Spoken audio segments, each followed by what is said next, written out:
Hey everybody, welcome to the show. Daver here, and welcome back, Chad and Chandler. Yeah. How y'all doing? Me? Doing, I'm just doing, dandy.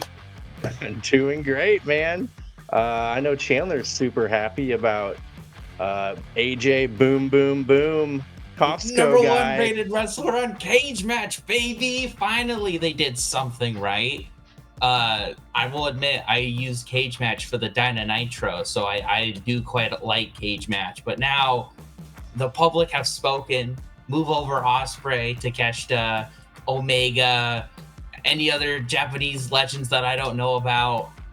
The boom is here to stay. Double chocolate chunk cookie. Double chunk chocolate cookie. I love that. I'm so confused. I'm so old. It's guys who go to Costco and they love Costco. That's their whole character.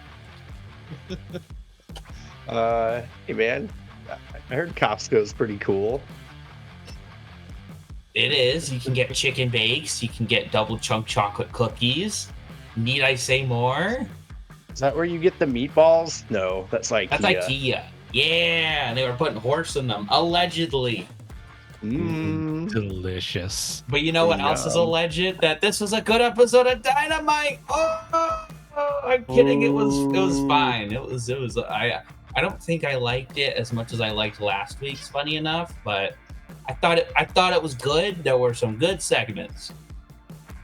Yeah, there was some good stuff. I think I liked it just a couple notches better than last week. But usually after we review the whole thing at the end, I end up like appreciating the episode a little more than I did before we review it. So that'll probably happen again. Yeah, I don't know. Might take some convincing. Although, to be fair, I spent a good chunk of like the second match just on the can. Wait, should I have said that? I could have paused it, I guess. Because of the show? No, I had Taco Bell on my way home. Oh, okay. All right. Fair enough. Would have been funny if it was because of the show. It's so bad it gave me stomach pain. Man, there's some production crap going on. Why is it so hard? Why can't they light the back when Lance Archer choke slams a fellow wrestler through a table? How hard is it? Honest answer? It's not that hard. Look, okay. I'm sure it is difficult. I don't want to poo-poo them because look at how many successful wrestling shows I've ran for 5 years on national television. Oh yeah, it's zero, right? But come on, you just put a little light on them, and then after it, when they started recovering, then they got the light on it. Mm-hmm. I guess better late than never. Yeah. But they had lights on the camera. Also, maybe the cameraman forgot he forgot about it. Oh man, yeah, that kind of got me. I like that Takeshita beat Adam Cole, ruining his chances at MJF. But man, I don't think he needed to cheat to do it. No, he had that under control. By the way, Chad, there's something that I was horribly distracted by in that Adam Cole Takeshita match, and Dave wasn't. Did Adam Cole look super yellow to you? Yeah, he has the worst fake tans in the business. He looks like a Simpsons character. It's so bad. Yeah. Every time he comes out, my wife always comments on his skin tone. She's like, it is the worst. I thought MJF had pretty obnoxious tans when he came back, but you know what? They were tan colored. It's yellow. Like, I'm not joking when I'm saying is this Halloween and he's dressing up as a Simpsons character? But yeah, it was a kind of mediocre Takeshita match, which I think I've only seen one of those before, and that was with Jon Moxley, when Jon Moxley this year was in his I don't give a F stage. And now he clearly does give an F. Maybe he caught jaundice from his cadaver bone. Maybe. I hope not. That's just another awful thing to happen to poor Adam Cole. But yeah, it was distracting how he looked. Just I I think didn't I've notice. alluded to this before, but is he washed? oh, you want to talk about that? Okay, Yeah. so I hinted about this before we started recording, but there were grim omens for this Adam Cole return, right? So what did they do different with this Adam Cole match than with the other Adam Cole return matches we've had? They kept his music playing. So after he beat up Takeshita and kicked him out of the ring, he got to do a little boom, right? You know who they did that to last year? Jericho. Don't say Jericho. He would come out and they would play Judas as they brawled because that's the only time the crowd cheered. And that's kind of what happened with this. It's the only time people cared about Adam Cole was when he was doing his intro. So I was like, ugh, are they that desperate with Adam Cole already? I don't know. I got a bad feeling that if I'm thinking of Jericho, like not even learning tree Jericho, which I don't like, but it's better than old tired Jericho. It's just bad. Yeah. I hate I'm to say kind of it. over Adam Cole. It looks like he's moving in slow motion. It looks like he's like, so the first couple matches, like, okay, they're gonna play into the fact that he's being gingerly on his ankle, right? Now it just looks like he's like avoiding any kind of bump that involves the leg or ankle. And it's very distracting. It's just so slow and like not taking any risk. Like it's just kind of lame. Maybe that's how he has to wrestle. Like maybe it'll never be where it was again, like in terms of the health and the condition of it, which is unfortunate. But at that point, then you got to have serious conversations about do you keep going if you're only able to go at 50% capacity? But that's not a question for us to ask. That's up to Adam Cole. Because quite frankly, if Tony Khan's going to keep putting him on TV, why would Adam Cole stop going on TV? True. Even if we don't really like him, if he's still got a spot, why not? But I don't know. Maybe I'm just saying he still has some ring rust and he's going to shake it off in a month or so. Excuse me. So, but it is concerning when you don't have a good match with Takeshita of all goobers. Yeah. I thought this was gonna be his like big comeback moment. Yeah, I was disappointed because that should have been a license to have a great match. Why didn't Takeshita go after the ankle? Why is no one doing that? Because Takeshita's honorable now too, I guess. So he And then use the ring. The beautiful. No, he's honorable sometimes, I guess. I don't know. Maybe they just don't care about the ankle anymore. It's not an issue. Oh, yeah. Adam Cole's not doing it for me. Britt Baker's not doing it for me. FTR haven't done it for me in a long time. Yeah. But there's some bright spots here. The opening match, loved it. I like all four competitors. Christian Cage teaming with Hangman Adam Page. That was awesome. I didn't even know this match was advertised. So that was a pleasant surprise. I liked the Battling. hook run in. I thought it was a great way to keep that storyline going. Mm-hmm. Yep. I love Juice Robinson. He is super fun. I like him as a face a lot more than a heel. Yeah. Jay White is definitely having a great comeback here. Very, very entertaining. He's so damn good. Like, I don't think they, let him showcase what he can do up until now. I feel like they kept being on the verge of it. Then he'd always have to go away for injury or some other reason, and so hopefully this is it. He was good in the C2 last year. Yeah, he was awesome. I'll always bring that up. He was pretty dang good in that C2 last year. Like it to come to fruition with him after he stole the belt from MJF. I want to see him legitimately win that belt. Yeah, that would be nice. I think he's a bit far away from that, but it'd be good. Yeah. Yeah, and he's versatile too. Like he can go face, he can go heel.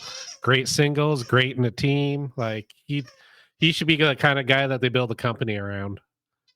Yeah. Like he was New Japan's top guy for a hot minute. Yeah. I'm kind of loving Mercedes Monet. She found her place, her niche, her groove. Yeah. How Monet got her groove back. Yeah, I'm happy to say that I'm looking forward to whatever shenanigans she's up to next week. I hope she has another background segment or promo or something, because maybe when she was away, she got some acting lessons or something, but she is definitely better than she was before. So I don't have anything to criticize her over. Yeah, like you were saying earlier, Rob, she like every nitpick we've had about her, she's went through and has like course corrected, and now she's entertaining as all hell. I love her character, and I love seeing like I legit want to see like somebody get their comeuppance on her, like she like Christian Cage. Like I want to see somebody punch her in the face. Yeah. Not because I don't like her, but because I enjoy what she's doing as a heel now. She's doing so well as a heel. It's about time she had her come up. It's not, God, can you get off the screen? It's not that anymore. Yeah, and as hokey as it looked, I still enjoy. I kind of enjoyed the fake wall spot. Oh, those are always fun. Those are Loved always fun. It didn't go the way of man, what's that? WCW Shockmaster. Look, it didn't that didn't happen. So that poor guy. It was good. That there was like a beam at like knee height, right? And so he's like running through the wall and just yeah. Did anybody ever watch on the WWE network the Edge and Christian's show of awesomeness or whatever it was called? I watched bits and pieces of it. The only thing I remember is they had AJ Styles on it, and they went, "You were a big fan of TNA, am I right?" And they're talking about Test and Albert, which was called TNA before TNA was a thing. Now they tracked the Shockmaster down and did an interview with him on the show. It was friggin' gold. Really? Yeah, it's really funny. Worth watching. On man, the Kyle Fletcher Will Ospreay segment was on point. Dude, Fletcher is bigger and badder than Ospreay, and I didn't realize it until watching Dynamite. Osprey and Fletcher were two people that I've also been very critical of, and now I'm like, no, I'm all into both of them. I like Osprey's position. I like Fletcher's position. There was a bit at the end, or not at the end. It was like they released it on Twitter or YouTube or something. But it's Mark Davis leaving the arena, and Osprey goes out, and he's like, "Where you going, bro?" And he's like crying because he's like, "This is your fault. Look at what you've done to Kyle Fletcher. Like you brought him into the family, and now he's like this. He wasn't like this when he was with me." And it's like, ooh. So I'm digging it. Like this is a really hot feud for them. No, this is funny. So, is it just me? Are like all their B story feuds way more interesting than their A story feud? Yeah. Okay, Claudio was pretty cool this week. And Okay, he's the MVP of that group. I love that. I'm not a pawn. Shut up. Oh yeah, Wheeler. This was not a good week for Wheeler Yuta. The way they were just gonna leave without him, I loved that bit. Like they were just like, "Okay, we're leaving," and I think Tony was like, "Where's Wheeler?" Yeah. Oh God, Dave, you were talking about people in AEW not that big of a fan, and you mentioned Excalibur to me, and I remembered what on this show I really did not like about Excalibur. It was that bit where they were like, next up, John Moxley's going to take over the Superstation. He was like, yeah, he's going to take the Superstation. I wonder what that's going to be like. And I was like, shouldn't you be like scared? You're like, guys, John Moxley has declared that he's going to take over the Superstation. We as AEW don't condone this. This is a serious matter. Obviously, nothing like that happened. Apparently, JD Drake represents all of TBS. So congratulations. Good for JD Drake. But I don't know. Maybe they just didn't care because they knew it was coming. Yeah, man, I don't think Excalibur is cutting it Yeah. anymore. Like, I don't know if I've ever been like, ooh, Excalibur is on commentary ever. But now I'm like, oh, Excalibur is on commentary. Uh Yeah. But I think at best, he's always been like a good part of like the play by play was always like, it was noise in the background and he's very knowledgeable about the moves and stuff. But I think at best he's always been neutral for me or down. Like I either like, oh, he's there, he does the thing, but then I get excited for like Nigel and Daddy Magic and Shivani. Mm-hmm. But Even Shivani is the MVP. Taz still is funny sometimes. Like every other commentator, at the very least, has like some merits to them where it's like, yeah, Ian Riccaboni, he's a bit of a nerd, but he's charming. And so it's funny when the wrestlers are on commentary and they pick on him. Like it just works. Like I think about when Tony Storm was on, and it was like a week where Tony Schiavone wasn't there, and she was like, Tony, you lost weight. And she was talking to Ian Riccaboni. And then the next week it was Tony Schiavone again. And she was like, Tony, you gained the weight back. Like, maybe I'm just appreciating Tony Storm, but Ian Riccaboni was funny back then. So I don't even mind Jericho on commentary. yeah, he's not bad. I don't think I've heard him that much, but he's not that bad. yeah, during the empty arena era, he was actually kind of goated. Yeah. Yeah, he had to fill in a lot. Cool. But yeah, there was some good stuff. Swerve, Leo Rush, incredible match. Absolutely loved it. Uh, Britt Baker, Penelope Ford. Uh, Penelope Ford, I thought was better than Britt Baker, even though she botched her matrix cutter and her hamstring elbow. Uh, that was still cooler than Britt Baker. Like Yeah, Britt Baker's moving like Adam Cole. yeah. Funny enough, they I were a think couple. Now they're not. But I do uh, feel bad for Penelope Ford, being that your first two return matches are putting over someone else that also just returned. That kind yeah, of sucks. yeah.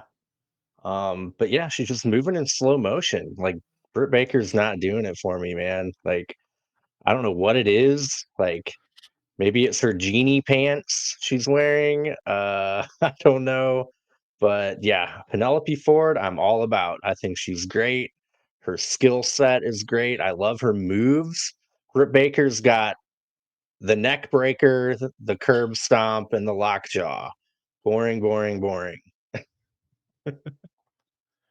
I like the Um, curb stomp, but I like it on like Buddy Matthews and Seth Rollins and John Moxley. Those guys yeah. do it pretty well. Yep. Yeah, I don't know. Britt Baker is not doing it for me. Penelope Ford, push her to the moon, please. I want her to take Britt Baker's spot.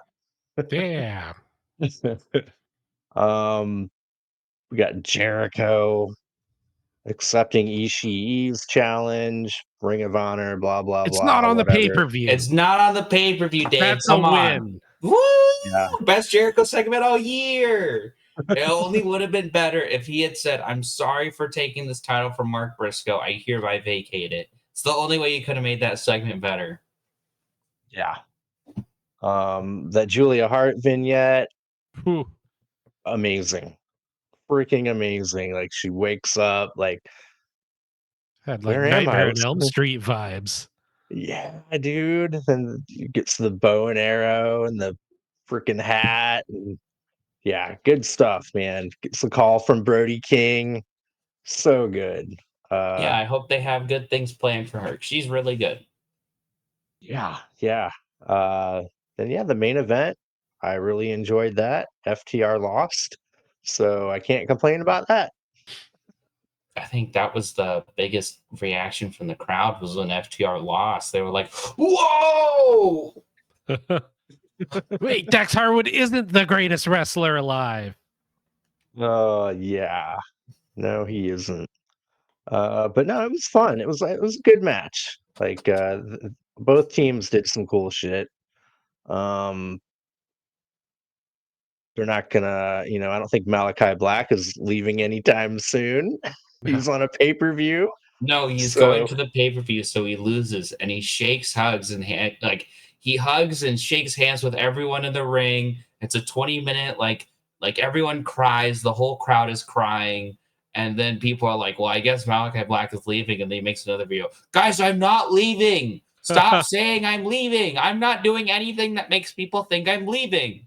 Where it's like every single match, you're crying, you're shaking hands with the other guy. That guy's cutting a 20-minute promo saying you're the best wrestler ever. Like, come on. Yeah. and Why do maybe you have that's one of those little wheelie suitcases on the way to the ring? Yeah. Why do you keep taking your boots off, Malachi, after then you leave them in the ring? Maybe bring those back. man, maybe he's doing all that on purpose. I like that if that's the case. Maybe.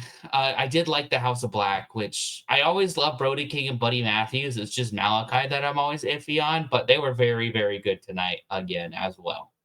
He was so much better in this match than he was with Adam Cole. What's the Yeah, common but denominator? I think FDR are doing better than Adam Cole right now. Shh, don't tell anyone I said. Yeah, they are. But yeah, there was some goofy stuff, but there was a lot of good in this episode too.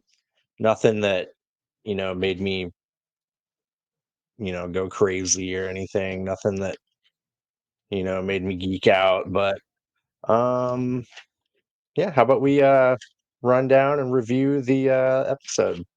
Yeah. Yeah. All right. We start off with that Christian Cage teaming with Hangman Adam Page against Jay White and Juice Robinson. I am bummed that Ethan Page is gone because I always wanted Hangman Page and Ethan Page against Brian Cage and Christian Cage, special referee Diamond Dallas Page in a steel cage. That would have been good. Maybe if they ever do the WWE AEW Super Show, we'll get that on. I wanted that so bad. And then Uh, Saraya will be the special guest announcer, but she'll go back to being called Paige. For tonight only on Page to announce the Page Cage Rageathon.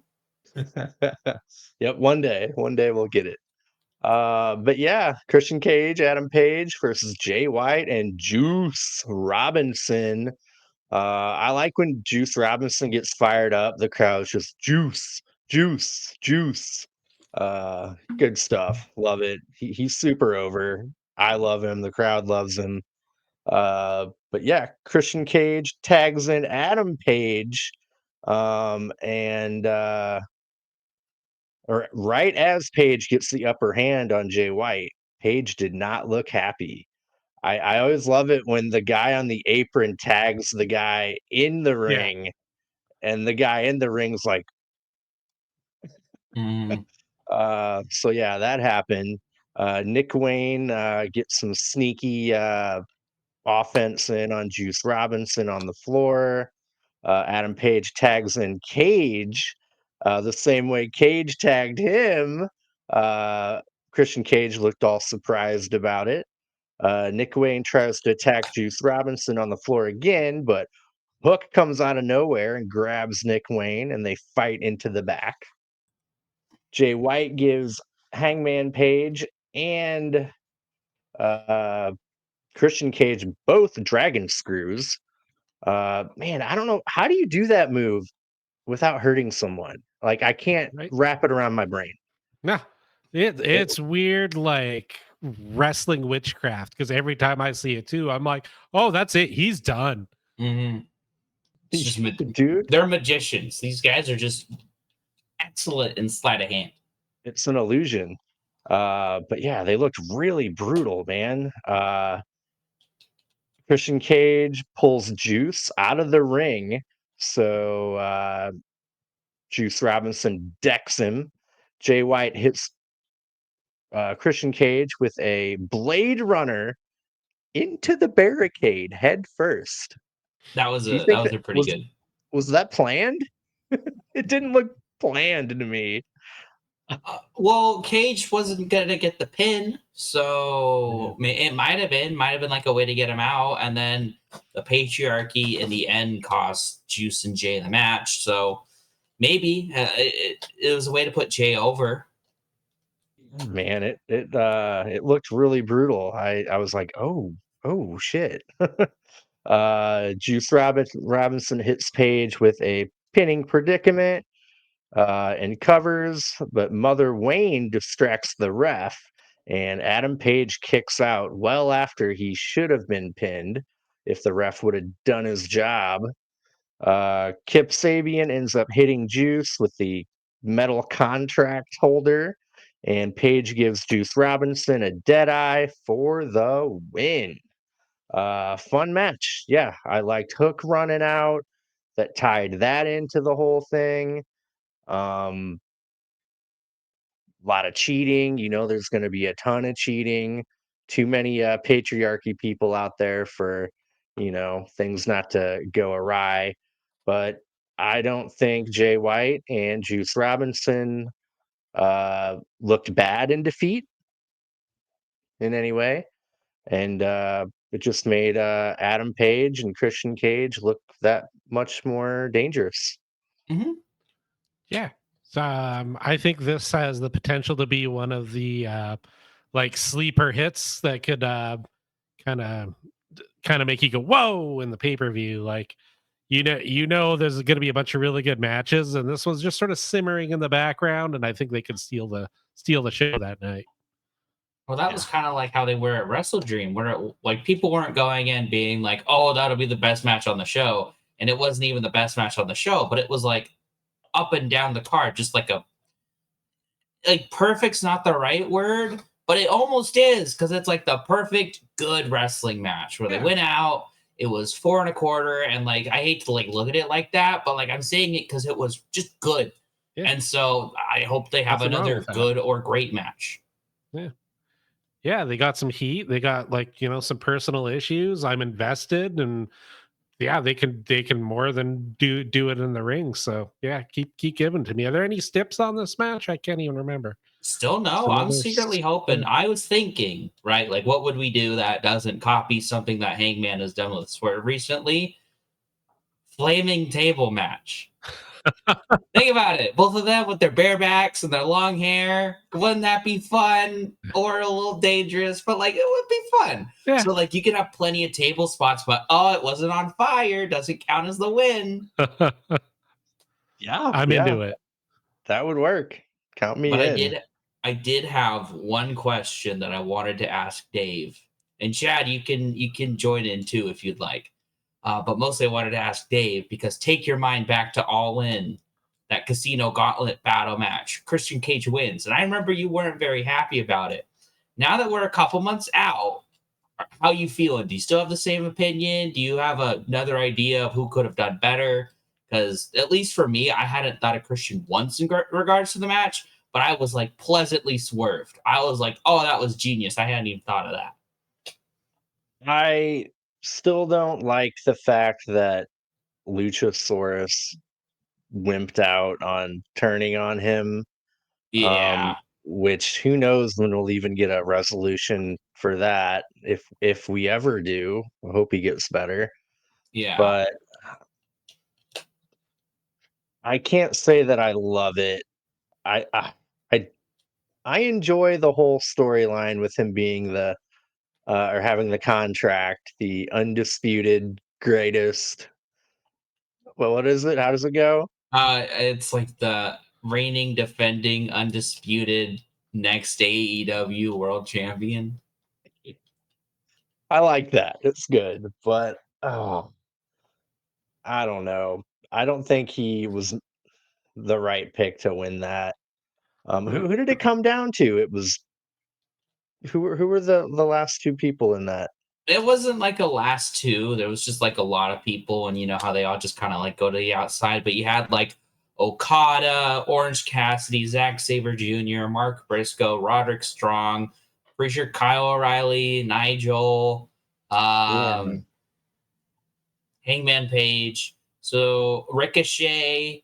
And the issue is, it's like none of them could have had a match. Maybe Nigel, and you have Nigel say, "I want to do the Grand Slam match." Ooh. I think that's a sneaky little way to get out of it. And if anything, that could have made a little bit more sense for the Darby Mox thing, where if Nigel won it and then said, "I want Danielson at Grand Slam, I don't care what anyone else says." And so that's when Moxley goes, "Since you're not defending it at Grand Slam, yada, yada, yada." Yeah. That would have been my other pick, probably Nigel. But yeah, no, I like Christian Cage a lot. He's doing the best work of his career, from what I understand. Yeah. Thanks for humoring me. It was just something I was thinking about because I was like, I love this Christian shit. So like, no matter what he's up to, I'm always going to be eating it. But I'm not always right. I'm not the only opinion haver on the show. So I want to see what you think. Chad, how do you feel about Christian's run as the current reigning defending Love undisputed? it. I'm super entertained. Like, I love how he's always just kind of relevant with it, but we're getting so used to him having it that I feel like when he eventually does cash in, if you will, that it's still going to be a surprise. Like, what, 6-7 months down the road, when like Darby finally takes the belt off Mox, this big cathartic moment, and then all of a sudden just out comes Christian and spoils the show. Yeah. It's gonna be friggin' epic. Yeah.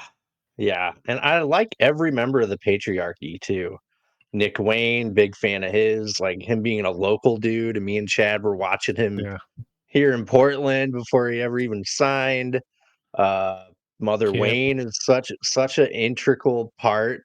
They Plays don't her give her part. the mic anymore. Yeah, I mean, I don't think she. Me? A mother?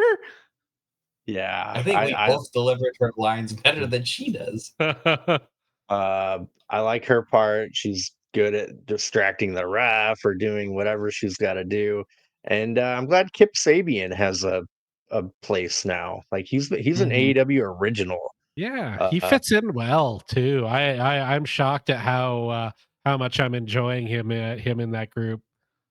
Well, this is the first I've really seen Kip Sapien on AEW. Like, I think All In last year, he was on the pre-show panel. So I remember him there. But other than that, I haven't seen much of him. I can't remember. Were you around when he was wearing a box on his head in the crowd? Nope. Okay. He was injured for after the Miro gamer faction. He was injured and was out for like a year or something, year and a half. I don't know. But he would start showing up with a box on his head in the crowd. I can't remember. It said like overrated or something, or what did it say? Overrated, underappreciated, or something like that. Yeah. I can't get past a Miro Gamer Association. Yep. The Redeem These Nuts Miro and God Killer Miro had a gaming association. Yeah. Is that poor guy ever gonna have good booking? Nope. He goes back to WWE. I was just looking at a thing too. He is training in Florida. I saw, I don't know if it was clickbait or not, but like he wants to be released from his contract, right? Yeah, that hasn't been granted. Released. They're not going to release him, but I guess he was training. I still have the article open at CCW in Florida. Nice little indie promotion. Well, shit, you want to talk about injury time, adding that onto a contract? That's going to double Miro's contract. He's not going to go back to like 2030. Yeah, he's going to be Mike Tyson's age by the time he gets to have a fight again. Mm-hmm. Speaking of which, is everyone excited for Oh, that? I am watching that. Did you see the weigh-in tonight? Yeah, he Didn't took a he swipe slap? at him. Good Slapped for, him in the mouth. good for Mike Tyson. Good for him. I think Mike Tyson's gonna hurt him. I like how Jake Paul's still in his because I've been not watching him. I've been observing Jake Paul for like 8 years now. Like I've known about him for 8 years. So like I've seen his whole trajectory. So like ever since he's been calling out Mike Tyson, I know more about Jake Paul than Mike Tyson, and I'm still like, no, that's a horrible idea, Jake Paul. And even then, that was before this Mike Tyson. Where like, have you watched these interviews? Where he's like, yeah, I awoken something in me that I was scared of and that I put away, but it's back now.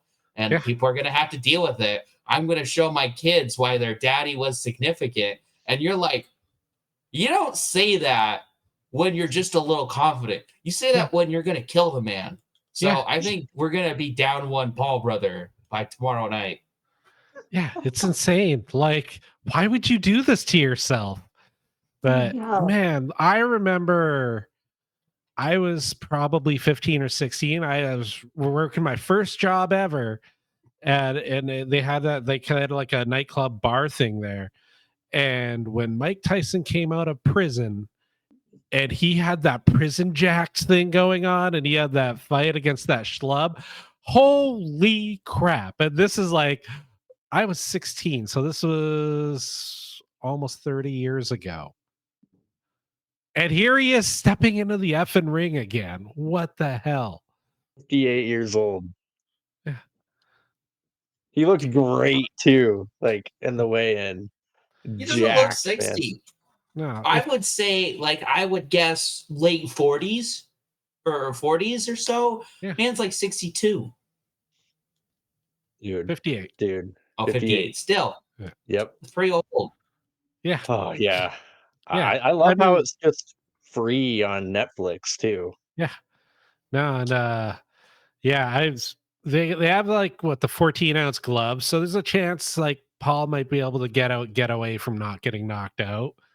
And I think if he can take him the distance, he might be able to win, but I don't think he can do it. I think Tyson's just too smart. He's just wired.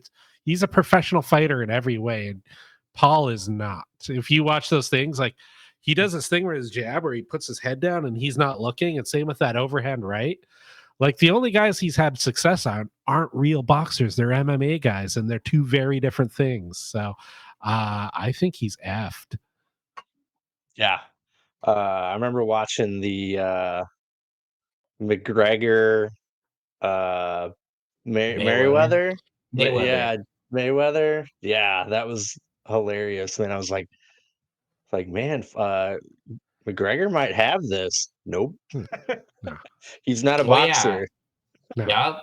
And if it was an MMA match, Mayweather would be gone in 5 seconds. Yeah. Because it's not boxing. It's one of those things where you can get as close as you can, but you're not going to have that authenticity. Yeah, no, boxers are very, very, very good. They're trained to do one thing, and that's to box. MMA, like they're standing there. He's like, oh, I can do 11 things from here. This guy's like, oh no, I just need to do this and punch, and I do need it to perfectly. not get punched and punch back. Yeah. So yeah, there's just a certain advantage to it. It's pretty fascinating. Like there is a science behind it, but I digress. Wrestling. Yeah, we're talking about all this real sport. Yeah. We got to talk about the realest sport of them all, wrestling. Wrestling. But to circle back to our previous conversation, the match was good. Yeah. A good match. Really enjoyed it. Then we get a fun little Mercedes Moné backstage segment here. She says, Camille can't drive, Chad. I'm not wrong. Monet watches the show. That's why she put it in. And she scolds her for dropping her $20,000 jacket on the ground and makes her go to her dressing room. Then Statlander's standing down the hall, staring Monet down.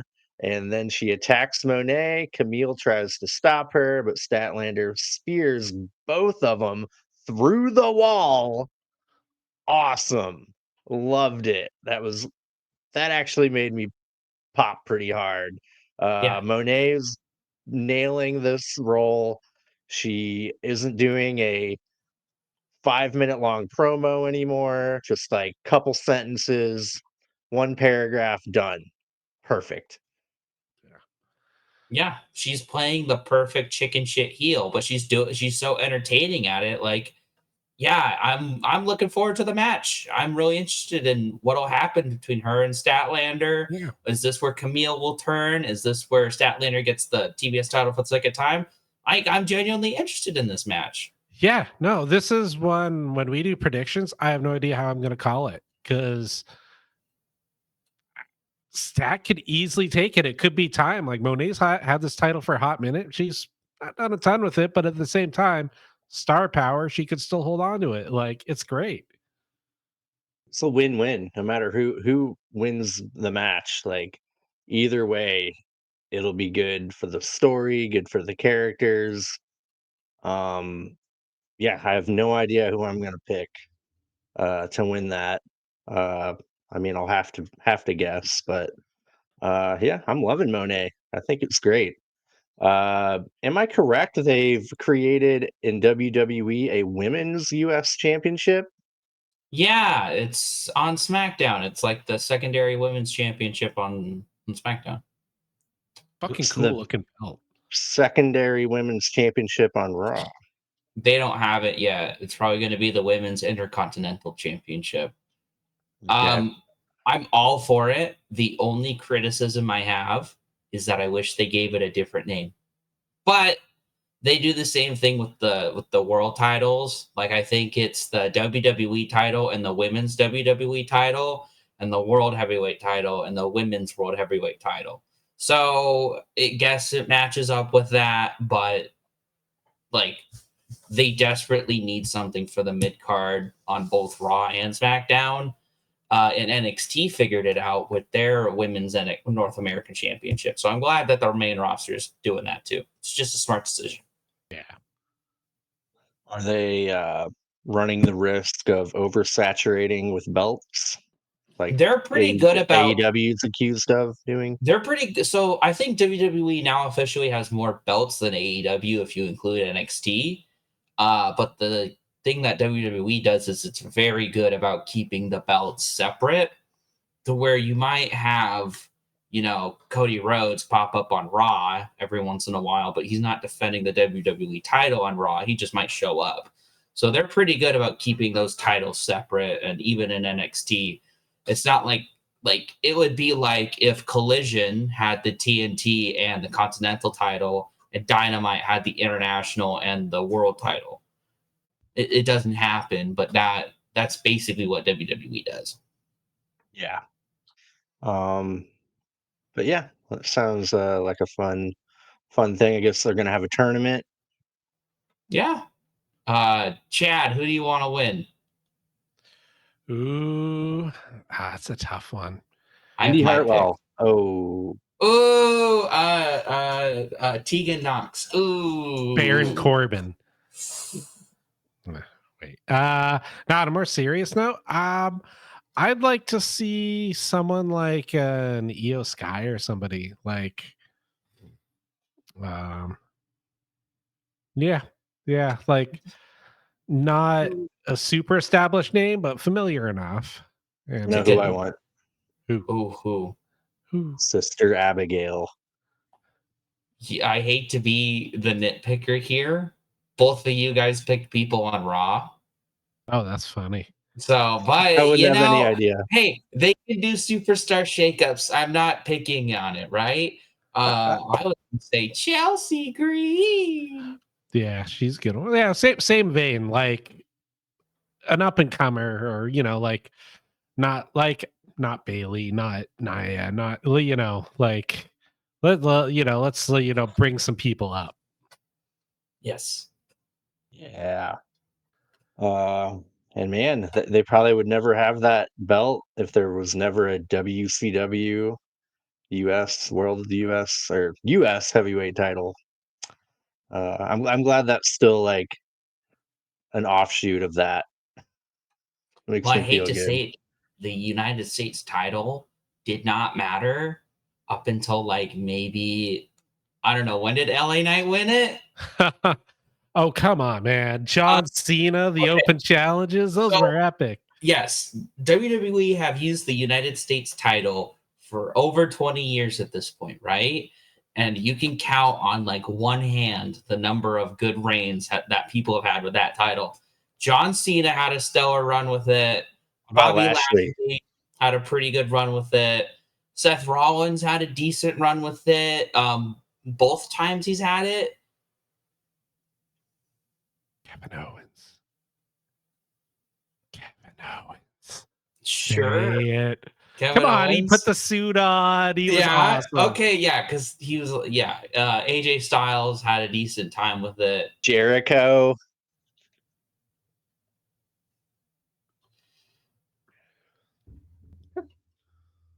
You know.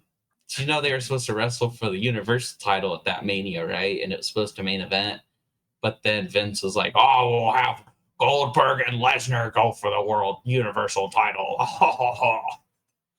And then he had Roman Reigns and Undertaker main event. Which Dave, have you ever watched that? Was it dog shit? Yes. Was that after the streak? I kind of enjoyed that one. Well, okay, the wrestling was bad. The wrestling was real bad, but the moments were good. Yeah, the send off of the Undertaker was good. The match wasn't. It was definitely like the oldest Undertaker. The two slowest entrances in the business too. Yes. I think the entrances were probably longer than the match. I think now that I say it, I think I know what's going to be my my next retro view. I think it's time. We've shown Dave some of the good WWE has. I think it's time Dave sees some of the bad. Ooh. I think we gotta stretch our criticism. Oh, I know. Shoot, I thought I had one picks, but now I want to change it. What do you want to change it to? Probably the biggest letdown I've ever seen on a one. Dean Ambrose, Brock Lesnar in the Asylum. I was gonna do the same WrestleMania. I was gonna do Triple H and Roman Reigns because that's like 27 minutes of nothing. Then Roman spins Stephanie. I'm not kidding. 27 minutes. And then Roman Reigns spears Stephanie McMahon, and then he wins, and everybody like boos. Okay. It's a great match. The lead up was good though, because like it was just Triple H schooling Roman on the mic over and over again. Yeah, but it made Triple H cool. Which you don't want Triple H to be cool in 2016. No, I was ready. Hey, you know who was awesome during that time? Dean Ambrose. You know who had a shit time during that time? Dean Ambrose. Did you hear the controversy about Moxley's promo and Dynamite? Like a fan clearly yelling, "Go back to Roman."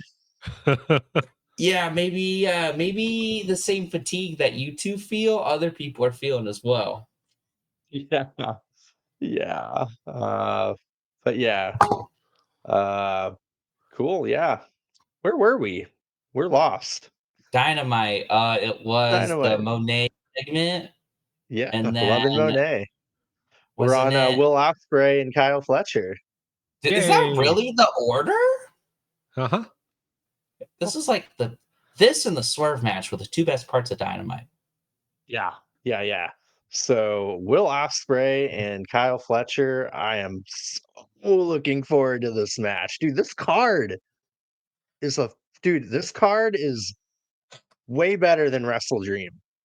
Well, we're still gonna get Takeshita and Ricochet, most likely. Yeah. So yeah. So Will Ospreay, he calls out Kyle Fletcher. Fletcher calls Ospreay a coward and gets booed out of the building.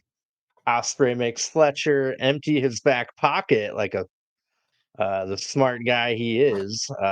Guess what? He had a screwdriver and he throws it at Osprey's feet. Then this is really cool. Osprey throws it on the floor and it sticks in the mat.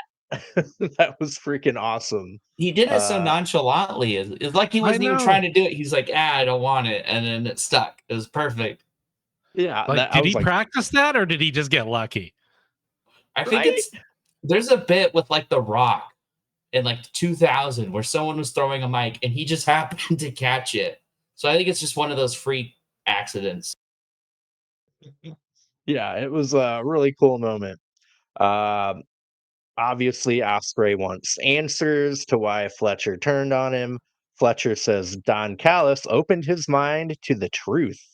Everything Will Ospreay did to help him was for himself, to keep him down, and calls him a hypocrite. He says Ospreay would have screwed him over like he did Okada and Kenny Omega. Ospreay says he's a multi-time champion and asks Fletcher what he's done. Fletcher says it's not what he's done, it's what he will do. And he wants to face Osprey at Full Gear. Will Osprey accepts the challenge? And he says he can't feel his son holding his hand anymore from the Tiger Driver 91 Fletcher gave him. Aw. Then Brian Cage and Archer show up. Osprey says he has friends too.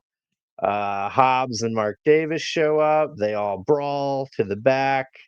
Uh, but Roderick Strong's music hits where they're doing the thing where they have a segment and then it leads right into the next match they've kind of been relying on that pretty heavily lately. Have you guys noticed that? Yeah, yeah.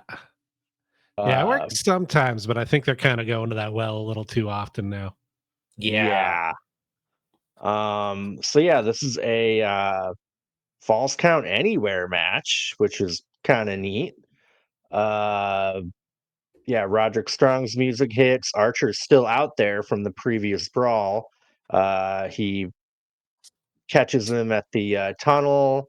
Roddy hits Archer with a kendo stick, but Archer choke slams him through a table in the back. And they didn't light the area, so you couldn't even see. There was dead silence from the crowd when he went through the table because it was completely pitch black. To And be then the fair, light, this crowd was kind of silent for a lot of the show. So yeah, they yeah, just they weren't a were. good crowd. No. Then the spotlight turns on late. Brian Cage attacks Roddy in the crowd, but Matt Taven and Mike Bennett show up and attack Archer and Cage. I like that they're good guys now. I'm all for it. I like the Devil Dumpling Gang. They're all See, right. I thought it was weird that they were good guys now. I'm like, I still think of you guys as geeks. I still think they're dweebs. And so now I'm like, oh, they're coming out to save Roddy. Okay. Like they're Rocky Romero levels to me, where I'm like, whatever, man, they're there. Oh, Rocky Romero is going to stop John Moxley. Oh, no. Matt Taven's going to go stop Takeshita. Oh, no. Like, I'm not scared. I don't care. Yeah, I like those guys. I think they're cool. Uh, Archer choke slams Taven while they're both balancing on the barricade onto security. The crowd went crazy for that. Roddy gives Archer a high knee over the barricade for the win. Fun Um, ending. yeah, Roddy's arm is cut up pretty bad. I was wondering if they had to stop it early because of that. Like Maybe. it No, seemed like it was abrupt. Did it to you? Like the match like yes, could have done a but lot more. nothing really ran long in the show to me. Like, nothing was like, oh, this is where they stalled for time, or nothing felt like that. Yeah. So maybe they just always had it planned like that. But that also seems like it's very quick for Roderick Strong, who isn't that high up on the card, to beat Lance Archer. But I don't True. know. Like there were like literally like flaps of skin like folded Yeah. back on his arm. It looked freaking bad. I was surprised it wasn't like gushing blood. Yeah. But yeah, it looked pretty damn bad. Yeah. Roddy calls out MJF, but Takeshita attacks him, and then we're right into Adam Cole versus Takeshita, where they're trying to like rush this stuff from the previous match or segment. Bryce Remsburg's got to sprint to the ring to ring the bell. Yeah, Adam Cole runs out. They have their match. Cole gets some strong offense in on Takeshita somehow, and gets to do his boom and the Adam Cole baby while his music is playing, which is a bad omen. A Jericho, a Judas, Judas in my mind. Yep. So Is right he off gonna the become bat, the next branch? All of the Devil Dumpling Gang joins the learning tree. Oh, now I'm getting into the learning tree. okay, two dummy factions create one full Where faction. where it's like, oh, Big Bill, oh, Roderick Strong, and like, oh, Brian Keith and the Kingdom, they're both good on their own. I can get into that. Wow. Okay. Um, so yeah, anyway, right off the bat, it's obvious it's not going to be a squash match. Boo. Cole gives Takeshita a neck breaker, covers him for 2. Takeshita gives Cole a blue thunder bomb for a 2 count. Cole gets rocked by a forearm strike by Takeshita. Takeshita reverses a Panama Sunrise into a pile driver and a release deadlift German suplex. Then a lariat he covers, but Adam Cole kicks out. Uh, Was he Adam Cole, Cole went to the same wrestling school that Dax Harwood went to? The yeah, greatest wrestling school of all time, featuring the greatest mhm, wrestlers of all time. So he did. Cole ends up hitting Takeshita with a Panama Sunrise. Then he goes for the boom, but Takeshita rolls out, gets under the ring, puts on the Dynamite Diamond Ring, and hits Adam Cole with it. He covers for the win, ruining his chances to face MJF. so Uh, you're saying Adam Cole didn't bring the the boom like double a chunk certain chocolate cookie boom. Costco guy might have brought the boom. Ooh. Uh First off, let's head back to that Osprey promo because I wanted to talk about it. I thought it was really good. I thought it was the best thing Kyle Fletcher's done on AEW since he's been in AEW. I thought this was one of the best Osprey promos he's cut in a while. I thought they had both very good points. I liked how Fletcher was like, "Oh, you just wanted me to be the mini you, so I can do all your dirty work and you can have all this success." And Osprey was like, "Oh, you want your match? That's what you want, huh? Fine, I'll give you your 15 minutes of fame, and then I'll take it from you." And I was like, "Ooh, I like it when Osprey's cocky like that." So I thought it was really good. There was the bit where he was like, "Oh, boo, that tiger driver you gave me, I can't feel my son's hand. Where? It's like, you're the guy who's been hitting it like crazy. Yeah. When you hit it on Danielson and tried to kill him, and you hit MJF, like, once again, I'm feeling pity for heels that I'm not supposed to. But I'm like, where, Osprey?" And then the other thing that was really funny, and it had nothing to do with the show, I watched Meltzer and Alvarez cover this, which, like, Meltzer's so funny these days. Like, when he does his podcast, he basically has a setup like I do, but he just didn't have it. So he was on his landline just calling Alvarez. And it sounded like he was on his landline calling Alvarez. It was, and like, it showed him. It was awful. Like, this is the biggest, most reputable guy in this community. And then it was so funny because, again, that line in Osprey's promo, I joked about it, but it's a good line where it's like, "Oh, you caused lasting damage to me with your little heel turn there." And Meltzer was like, "Does this mean Osprey's actually injured? Are we at the end of Osprey?" Like, he's like, actually, like, he thinks this is Osprey like semi-retiring. or he spent 3 minutes of the 5-minute video talking about, oh my god, Ospreay's losing nerve damage, he's gonna stop wrestling, and it's like, dude, it's just a line in a promo. Yeah. Like, it wasn't even the cool version of the Tiger Driver he took. He took the sanitized easy one. So I just thought that was really funny. Dave Meltzer on the phone, like, I think He worked Ospreay's gonna himself into a retire, shoot, guys. brother. Yeah.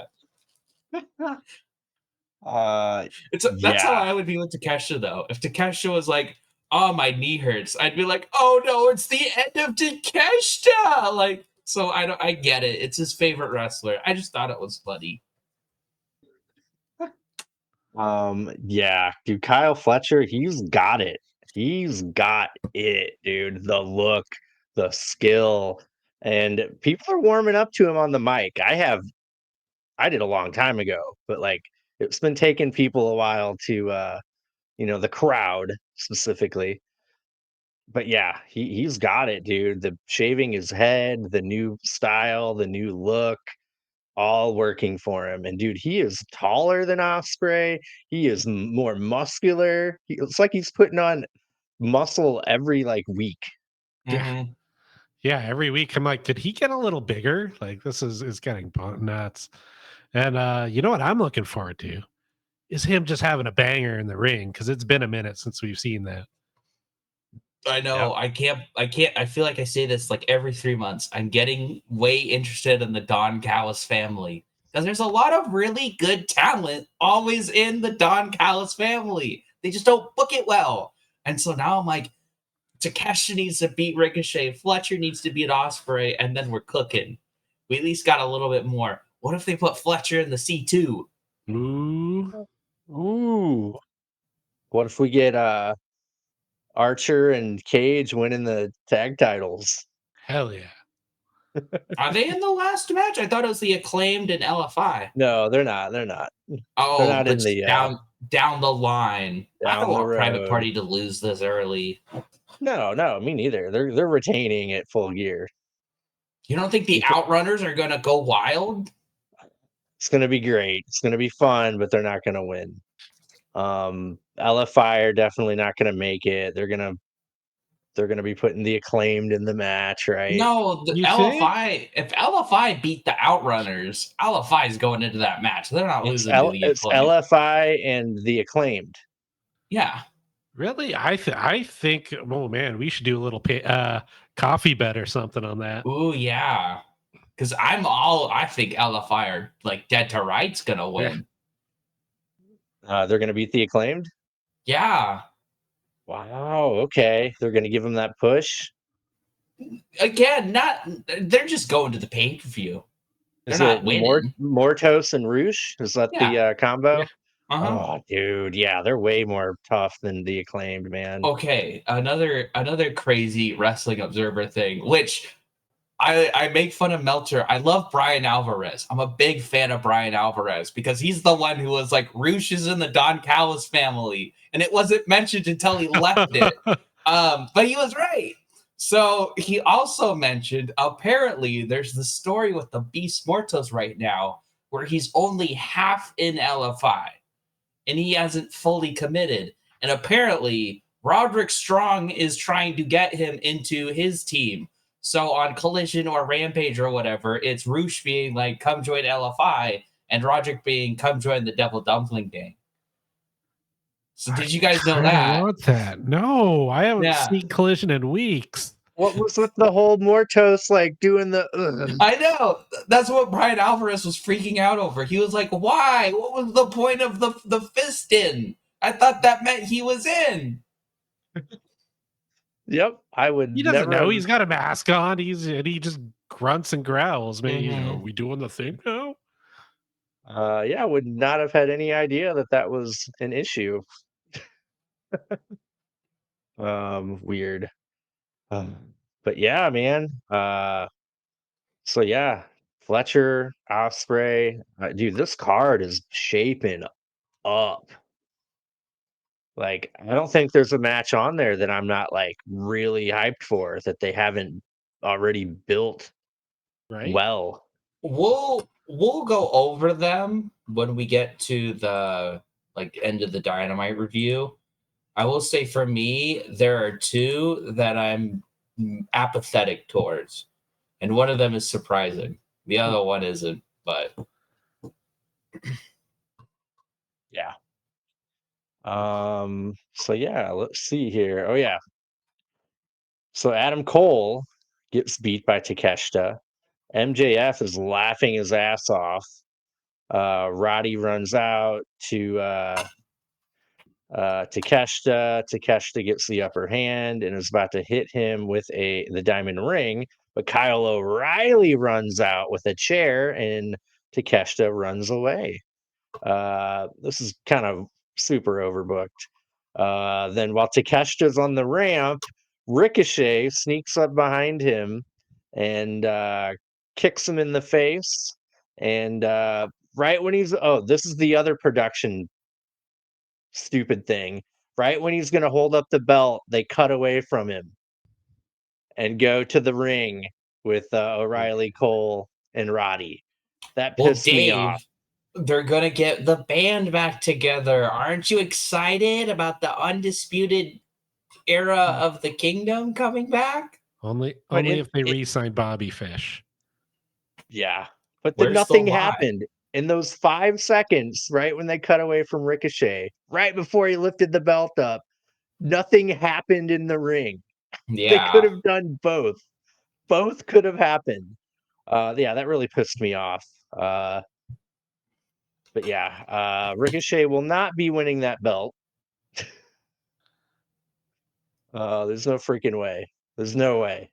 Match is gonna be that match is gonna cook though, as the kids say. Kids still say that, right? they do, and I hope so. What does it mean to be based? Based Is that just is that means good? really cool. Okay. Like, I thought that was but a bad thing. okay, so I was just about to say based can be bad. Most people say based as referred to, oh, that's pretty cool. But based can also be like, oh, that's pretty right wing cool, you know?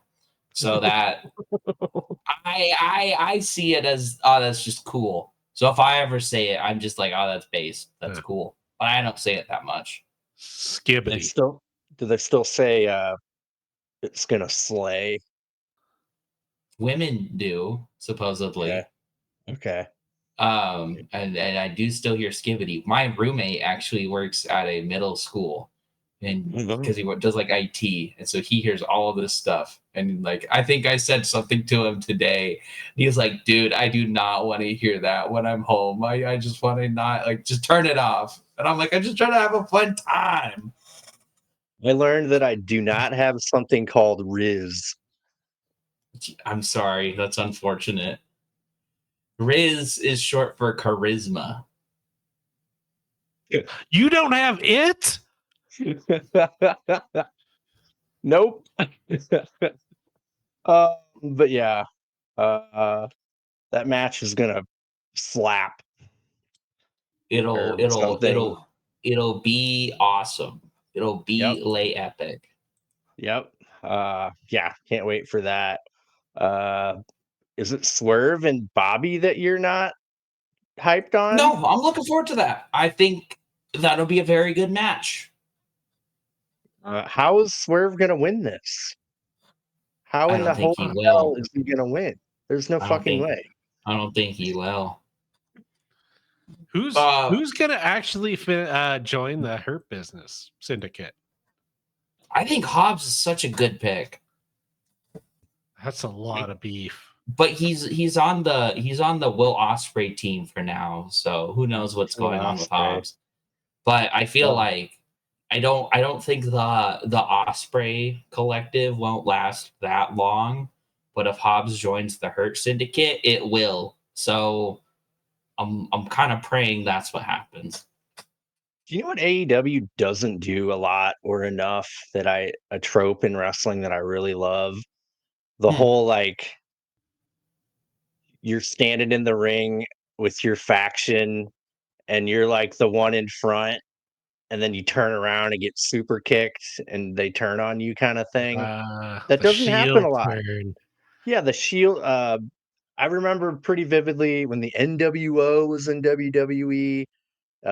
Shawn Michaels kicked Booker T out of the NWO with a super kick, and like they just don't do that where people turn on each other like Mhm. in the ring blatantly. Like I want that. I think that's like an important wrestling trope that is Mm, sorely missing from AEW. it's gonna happen on Dynamite next week because TK watches our show. Mhm. We're gonna have Adam Cole and the Kingdom kick Roderick Strong out for getting the match with MJF, and Adam Cole's gonna be a heel again. Ooh. Boom!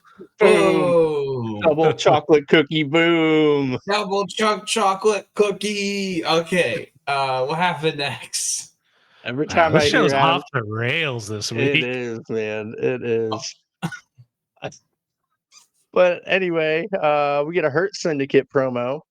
MVP asks Renee where she got her journalist degree. Then he asks how it feels to end Swerve's career in 2 weeks. Well, he asks Bobby Lashley that. Bobby says Swerve will be hurt. Uh, yeah, this is good. Poor Renee couldn't even get to interview. Dude, MVP is killing it, dude. Like when he talks, like he's got it. Like it's great. Do you think he'll wrestle? I think he got stem cells, but I would just have Lashley and Shelton and whatever fourth guy you have wrestle. Yeah. Yeah, dude, But MVP is amazing. I'm surprised they didn't mention Renee Paquette and Bobby Lashley's history Ooh, what because is it?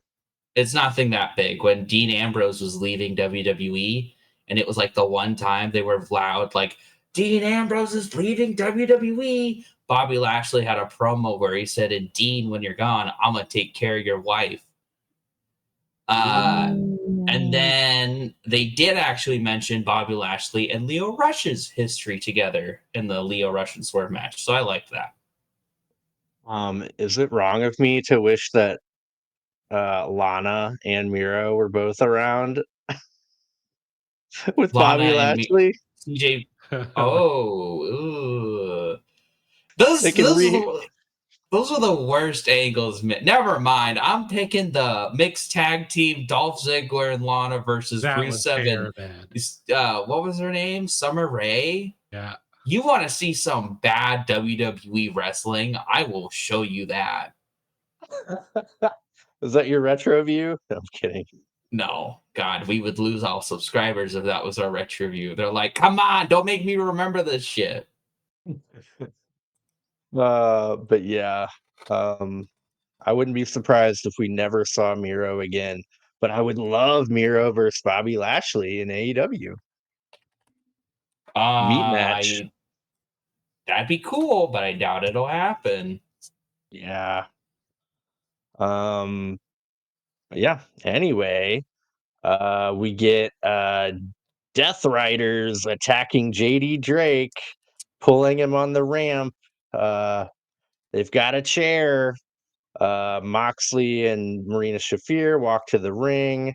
Moxley says he's been thinking about Orange Cassidy the last few days, says all Orange Cassidy's friends are counting on him, and he will make an example out of him. He's going to stomp his face into hamburger meat and mutilate him so bad his own mother won't recognize him.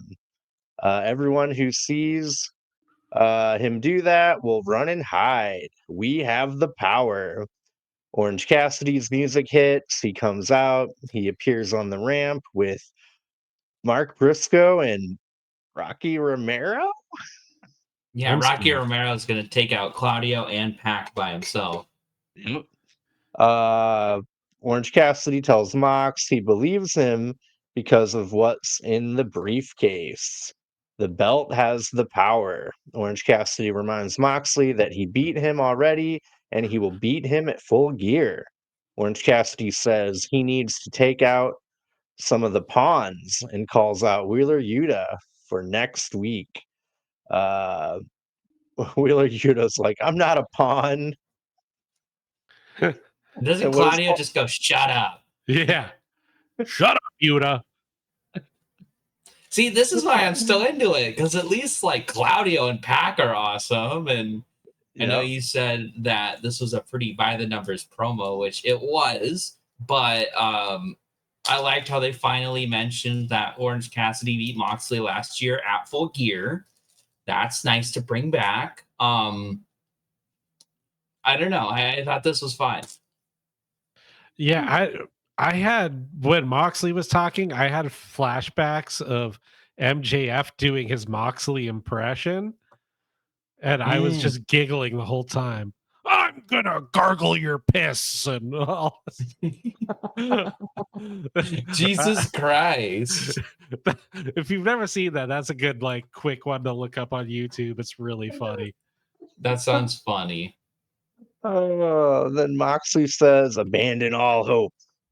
The Death Riders go to leave, and Darby Allin dives off the balcony to attack Moxley. Moxley walks off, and the rest fight in the back. Moxley and Shafir and Claudio get in the truck and start to leave without Yuta, but Darby jumps in the back, and then it's kind of weird. He jumps in the back of the bed and then out again, and then Claudio uh, gets out of the truck, does the giant swing to him, slamming him into the metal garage door. The Death Riders take off. Yuta finally makes it in the truck, and Darby yells, "I'm still standing." Yeah, Uh, I think they have made a very big critical error with bringing Darby Allin back this soon. I think Darby Allin should have like you can pull a Sting and just have Darby come back in a couple months with a maybe just more gothic look. And I think nobody would have cared. They would have gone, "Oh, he's doing a Sting homage. That's cool." But they didn't. They brought him back, Yeah. and because like the more he's out there, the more I think that he's not going to be the one to end it all, which is crazy. Because, can't be. No, but and like, it's just more of the same from him. He doesn't seem like more edgy or dangerous. It's just he's just Darby doing Darby stuff. hopefully, we're still in the first inner swings of this because I'm really hoping that the Moxley Orange Cassidy Max is a murder. I hope it's a murder, and John Moxley's point is proven where it's like none of you are ready for this. Like, you should see a world title shot as a bad thing, not a good thing. I don't know. I think that'd be a little bit more interesting. But I will say this segment was very funny, like very funny unintentionally. Because again, the way you're talking about it, Dave, he jumps in the pickup truck, but they were going to take off because they forgot Yuta. And Tony was like, "Where's Yuta?" But they obviously didn't care. And then before anyone gets out, Darby gets back out. So they could have gone away. But then Claudio gets out and Darby jumps on him, and Claudio just picks him up, walks 20 feet, slams him into a big steel gate, and then does his swing for like one rotation and swings him as hard as he can into that. And I was like, oh, Claudio's awesome. Like, this is the most I've been into Claudio for a while. Who's this Darby dude that he's pummeling? And then they're going to do Darby and Claudio next week. I've got to give credit to Steven Larson, but they had it right. Like, Darby can't just keep being a rag doll. Like, Yeah. he's losing credibility. Like, how is this guy gonna beat John fucking Moxley? He's just a stunt guy taking crazy bumps from maniacs. Yeah. Like, he doesn't look like strong or like a credible threat getting his ass kicked week in and week out. It doesn't look good that the only way you can get the upper hand is by sneak attacking and jumping these guys who have no idea where you're at. Yeah, yeah. That's the whole part of the Sting role. Like when he did finally come out, man, he was a force. Like nobody wanted to come near him. He'd be there with his bat, and he could take out like 4 NWO goobers. Even if Darby had a bat and like You know, they're like, oh, maybe we shouldn't mess with this guy. That would work too. Like, You know, it would be a great backstage segment, and it would resolve a past feud. Like, it would just do a lot of good things. You have Jay White approach Darby backstage, and give him the bat. Darby's like, "What are you doing here?" And Jay White's like, "I don't want to talk. I don't got time for this. But you need this more." And he gives him back the bat, and Damn, that he Chandler. took. Yeah, like he's like, "I got my own shit to deal with Hangman Page, but you're fighting for AEW. Here you go." And like that's Wow. it. It's just real nice, easy, really like that's like, oh shit, Jay White's like a really good guy. He gave the bat back, and then Darby now has a whacking stick. I'll do you one better. It's black. He's like, here, I painted it for you.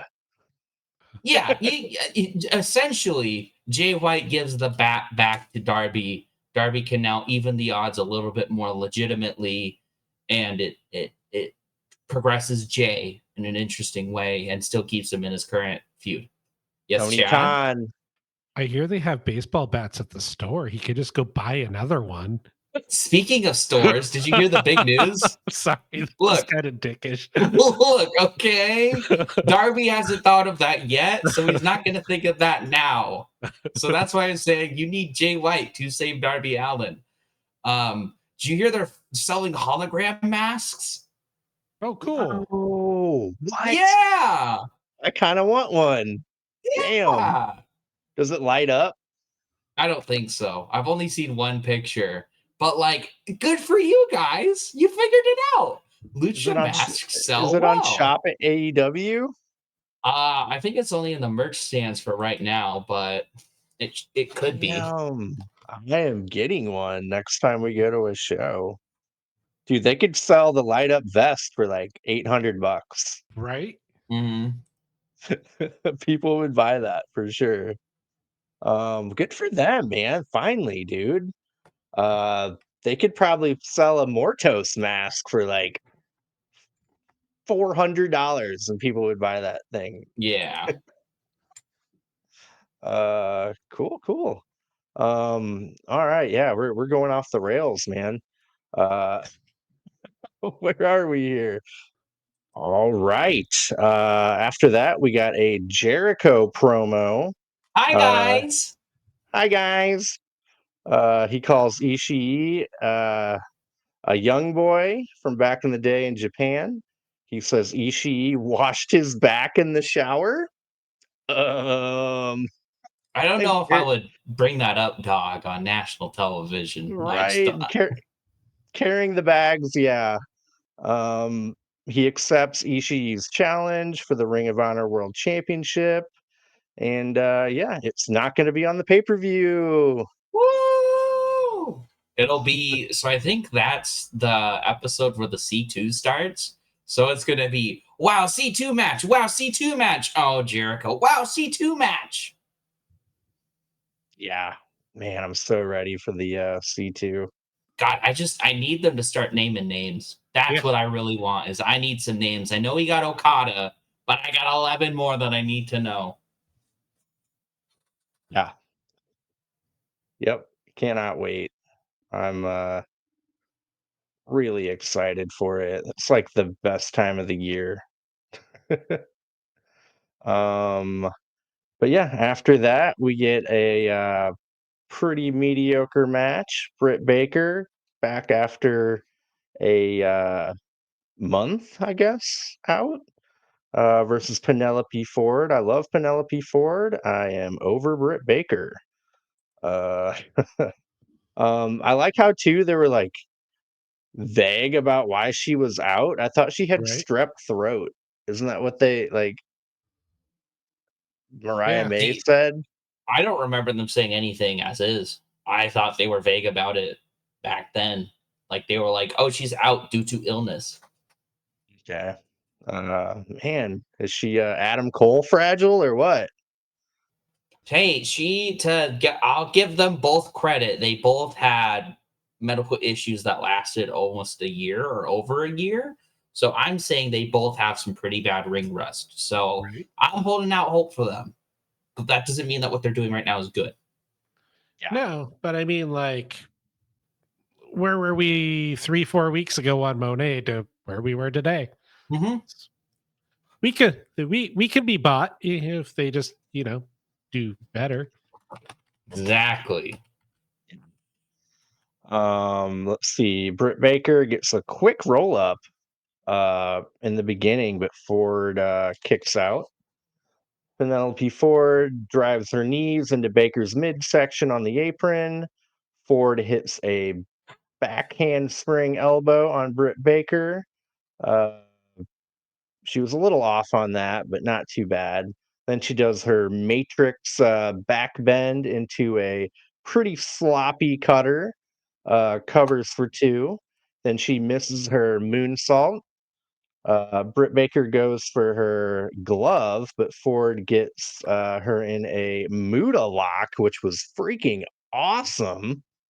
But somehow Baker gets her hand in Ford's mouth and gets out of it into the lockjaw for the win. Then out of nowhere, forgot about her, Serena Deeb comes out with her big old flag, waving it around to taunt Britt Baker. Like, we don't need that again, do we? What does the flag mean again? Is that just her thing? It's just her Deeb Dojo flag, I guess. Yeah. Like, it doesn't really Oh, mean anything. I don't know. They got to do something on Collision, Yeah. which, by the way, we might have to review Collision. They've had one promo with Mina Shirakawa that sold me on a Collision more than any match has in the last Dude, it was good. Well, Harley, I know we've Harley all was been. great. You two have definitely more been like, oh, Harley Cameron's great. And I've been like, yeah, she's good. No, Harley Cameron's really fucking funny. Yeah. Really, can we not? We're done with this match. It was fine. Harley Cameron walked up to Mina Shirakawa and was like, I hear you're the Harley Cameron of Japan. Well, you're about to meet the Harley Cameron of Harley Camerons. Come on. That's genius. That's so funny.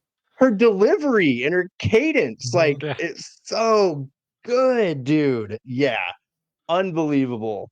Mina Shirakawa gets interrupted by Harley Cameron. Harley challenges Mina on Collision, and they both shimmy their boobies on Collision. Collision. I think she was like, we'll go tit for tit. So, that Swerve match was okay. Yeah, that Osprey Fletcher promo was okay. This is how you build people. Yeah. This is good. Yeah, I was hoping both of you were gonna love it. Yep. Harley Cameron is going places, man. I will say I was a little disappointed because I remember last week they were like, oh, Mina Shirakawa is going to be on Dynamite. And this is all it was. I would have liked a match, but hey, we got to see her. She was funny. So yeah, we'll have to watch Collision. Yeah, is Mariah May missing out on this pay-per-view again? You don't mind. She's not. I do. I would like there to be a decently I really liked Mariah May and Willow.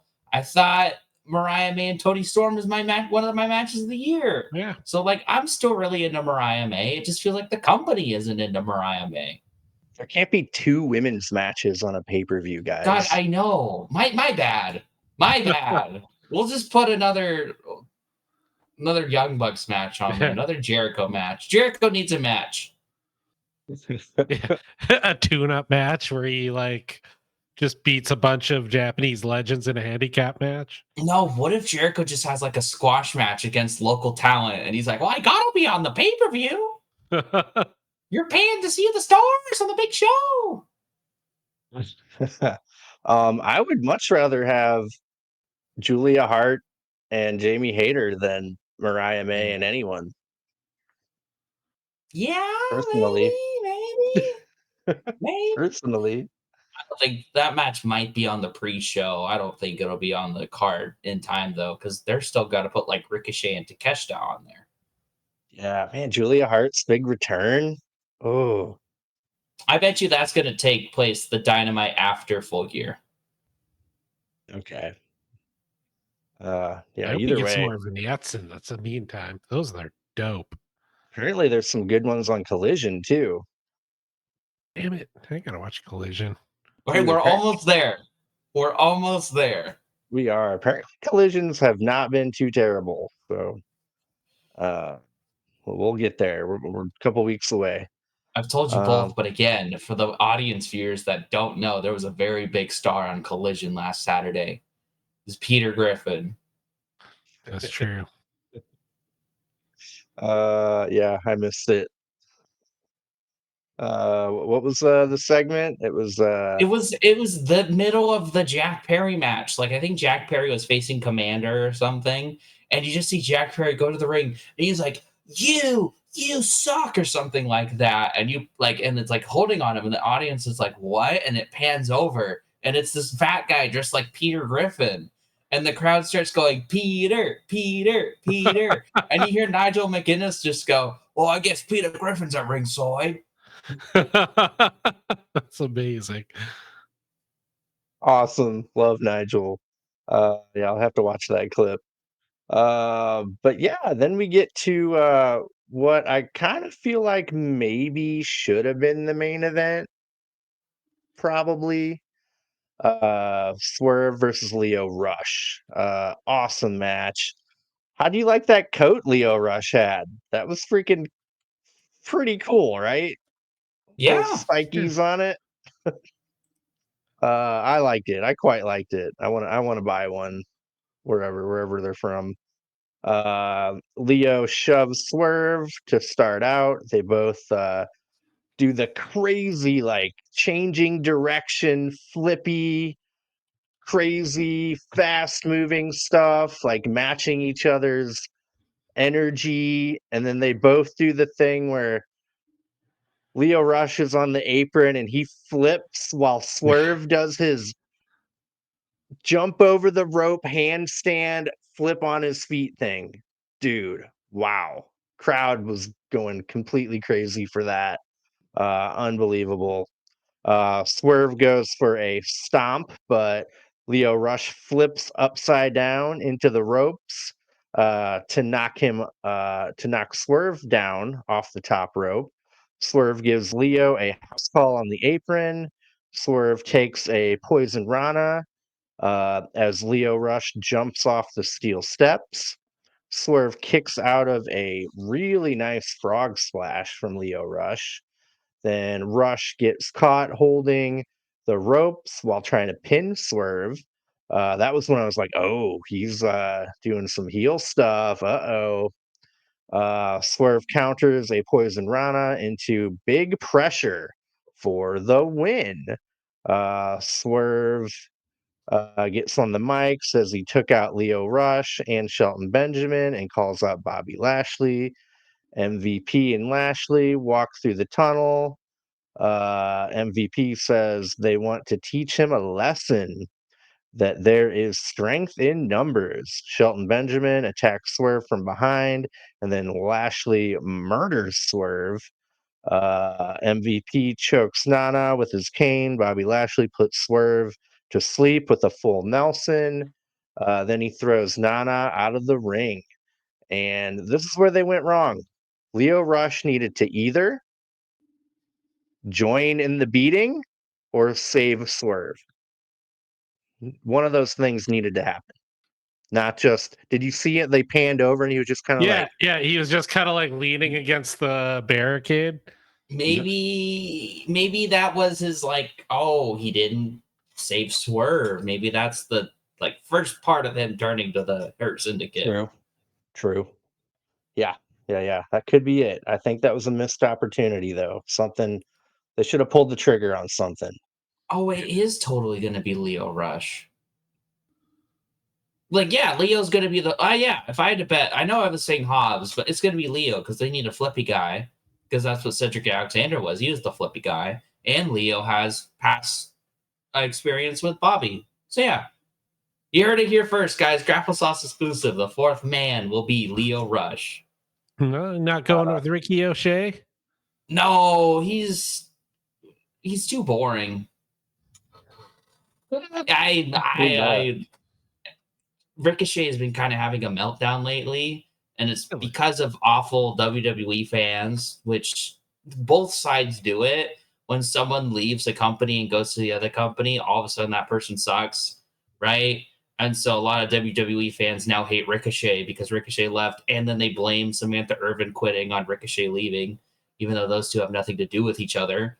And so he had a meltdown where it's like, these people hate me now that I left WWE. And it's like, hey, I never was a big fan of you before WWE, so I'm not a part of that. I was always bored by you. I But heard like, he responded, "Suck my." I don't deny it. I believe it. I don't know. But back to this match, I think AEW re-signing Lio Rush was such a smart idea. Because holy crap, this match was just fun and exciting. I thought it was a great matchup. I love how Lio Rush, like his style is he kind of runs around the ring to like tire you out. And Swerve was like, no, I'm just gonna stop it because I am bigger than you. He just kept cutting him off. It was Yeah. great. He just kept getting in his way. And then I love the ending of him reversing the Poison Rana or the Hurricane Rana into the big pressure. Like, it was just a really fun match. And like, Swerve hasn't missed a step. And I also really liked, what was it, where he got on the mic and was like, ever since I lost that title, I came back and everyone sees me as the stepping stone. Like, I ain't no stepping stone. I'm still the top of this company. I just have to get my title back. Like, yeah.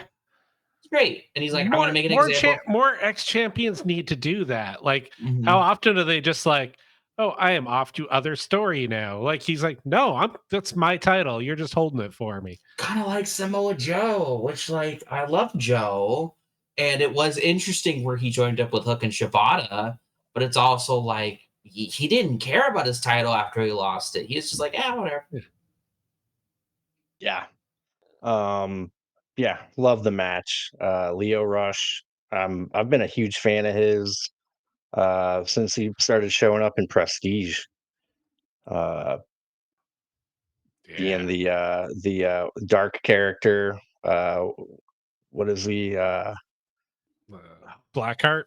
Blackheart Lio Rush. Oh my I think gosh, so. dude, it's so good. Yeah, I'm glad they re-signed him, and I was kind of like hinting at that for like a couple months before he did. It's like, man, he's on TV a lot. Yeah. But yeah, that's really good. I'm happy for it. Yeah. Did you enjoy the match, Chad? Yeah, of course I did, man. That was awesome. Leah, like Chandler was saying, man, like I kind of forgot how much I love Leo until every time he shows up, I'm like, oh, that was such good matchmaking. I just kind of like you said, it was at the end of the match, it was a bit of a missed opportunity. I think they could have done something.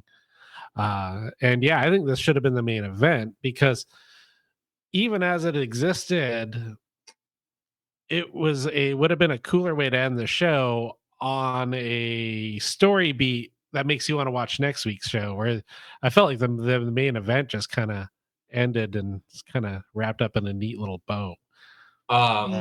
So the story beat of the House of Black shaking hands with FGR wasn't enough to satisfy you for the end of the show? Nah. You're not a fan of Malakai Black's honor arc right now? Well, I thought he was leaving the company. It's after Full Gear. He's leaving after Full Gear. Okay. You heard it here first. When he loses that match, he's gonna hug everyone, cry, and shake their hands. Yeah. Take his boots off. Leave him in the ring. Yep. He's gonna remove his nipple rings and leave him in the ring. Okay, you know what I want? So you have the tag team match. Malakai does his whole hoop and holly, and then you have the MJF match out next, and he just like looks at the boots and he just kicks him out. He's like, ugh, like gross. Get this out of the ring. Like totally takes whatever nice sentimental moment there was. It was like ruins it. That would be funny. Yeah. MJF actually had a pretty funny bit at like a fan signing the other day. Someone brought him a big old like universal title to sign or like hold it in a picture, and he held it like this, like it's a big old 50-pound title or 15-pound, and he held it like with one pinky, and then the second the photo was over, he just went like that and like kind of threw the belt. And people were like getting mad. Like they were like, that's an expensive belt. You need to respect the fans when they pay to do a meet and greet. And I'm like, now that's funny because that belt sucks. And you're making MJF hold it. And he's like, no, this sucks. That's funny. Dude, it should be in like every AEW wrestler's contract and WWE that you cannot take pictures with the opposite company's belt. Like, wouldn't that like create a meme or like it could go crazy Yeah. with the online with that. Like, ooh, MJF's holding But the again, I think WWE title.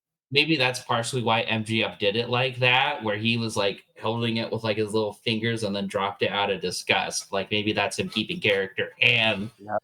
not having him be all happy to hold a WWE title. Yep. Yeah. Fair. But yeah, next after that, we start to get a Jamie Hayter promo. She's about to tell us what her next move is going to be after beating Penelope Ford. But the lights go out, and we get a Julia Hart vignette, a really great one, where she wakes up in a bed. She's got a bloody heart on her shirt. The phone rings, and it's Brody King telling her it's time to come home. She's then in a bathroom where she tries to wake up, splashing water on her face. Then she's drawn into a closet door where she is handed a bow, some arrows, and her little Undertaker hat. Pretty good stuff. I cannot wait for her to come back. It was really well made, really well produced vignette. Yeah. Yeah, it's cool as hell, man. That was need more. They need more of that. Because the cinema bits is kind of one of the reasons I love wrestling, and I don't think I get quite enough of it in AEW sometimes. Yeah. True. But yeah, can't wait for her to come back. Then we get our main event. It's a tag team 4-way contender match for the AEW tag team match, 4-way match at Full Gear. So far, we've got Private Party. We've got who else is in it so far? The Outrunners. Outrunners. The winners of this match, the House of Black, and then it'll be LFI or the Acclaim. Yeah. We've got Malakai Black and Brody King representing the House of Black, and they are collectively known as the Kings of the Black Throne when they're together. So Brody King just destroys Cash and Dax. Malakai Black kicks Dax and falls to an Indian-style sitting position, like a baller. Brody King cannonballs Dax and Cash. FTR hit Brody King with a Doomsday device. FTR go for Power and Glory, but Brody King gets his knees up when Cash hits his part. FTR countered Dante's Inferno with a Shattered Machine. I thought it was over. I'm like, Yeah. all right. But Dax covers, but Malakai Black pulls him out of the ring, dude. I popped hard for that, actually. FTR hit a spike pile driver on Malakai Black on the apron. King dives on FTR. Dax kicks out of 2 pins from Brody King because he's the best in the world. King gets Dax in a sleeper, and the ref calls it. House of Black win. Awesome. The crowd loved it. I loved it. I'm sure you guys loved it. Then Brody King and Malakai Black help FTR up and shake their hands. They've been doing that a lot, haven't they? It's because Malakai Black is leaving.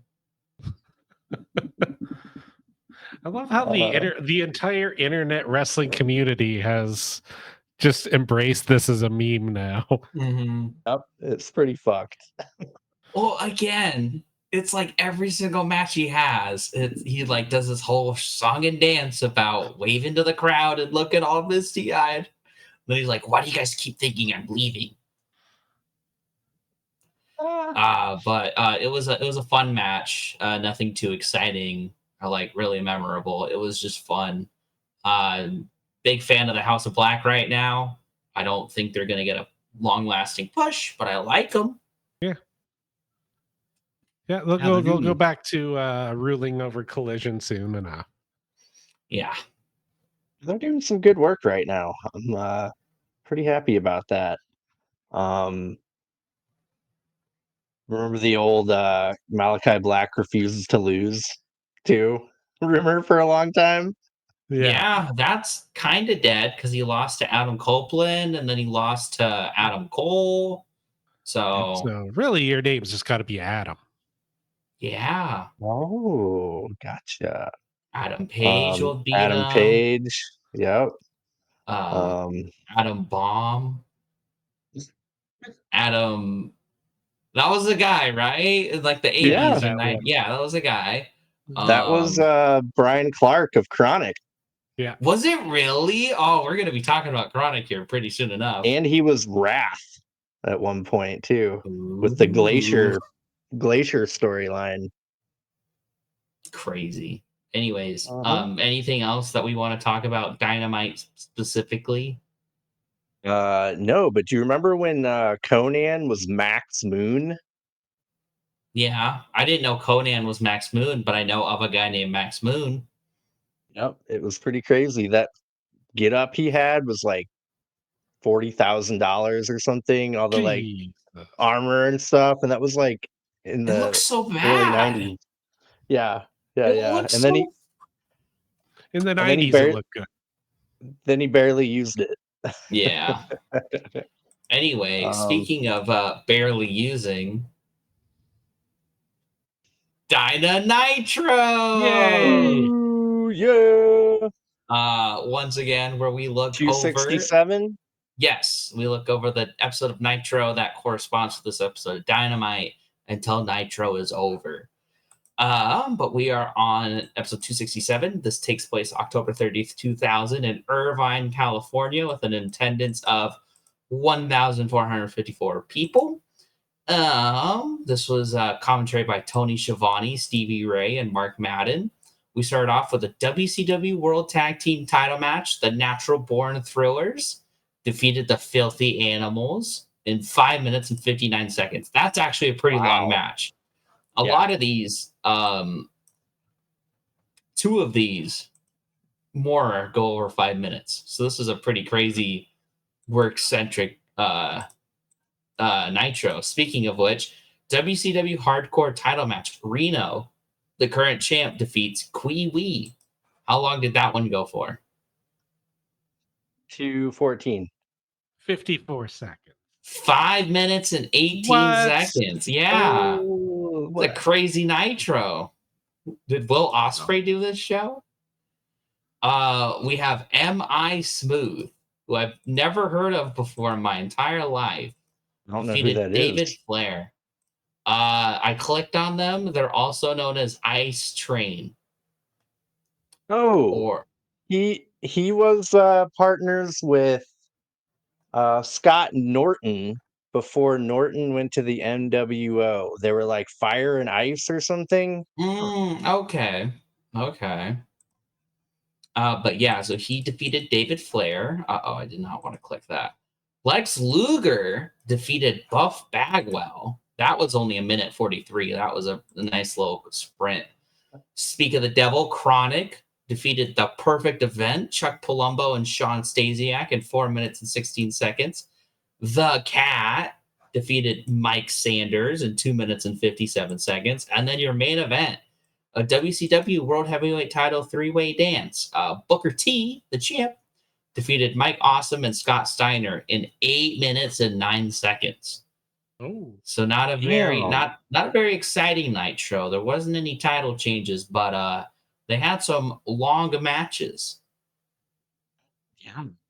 I did want to prepare and figure out the context of the Nitro through watching wrestling bios, reliving the war, but he's only on episode 220 of Oh, so he's Nitro, pretty far behind. so he'll never be caught up to where we are. Yeah. So I was like, well, my only other option is to watch the whole episode of Nitro. I was like, nah. Yeah. Well, do we want to run down the full geared card real quick? Yeah, I Talk can't about wait how we for feel. predictions. Yeah, that's gonna be this Monday. So of course we have Big Boom AJ with Big Justice taking on QT Marshall in the 0 hour. That's gonna be my new match of the year. And then we have the tag team championship four ways: Kings of the Black Throne, Private Party, the Outrunners, and LFI or the Acclaimed.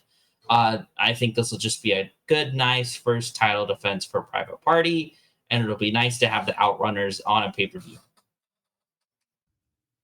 Yeah. Yeah, first step on their way to the belts. Mm-hmm. Next up, I don't remember them making it official on Dynamite, but it is official. Osprey and Fletcher, so that's pretty exciting.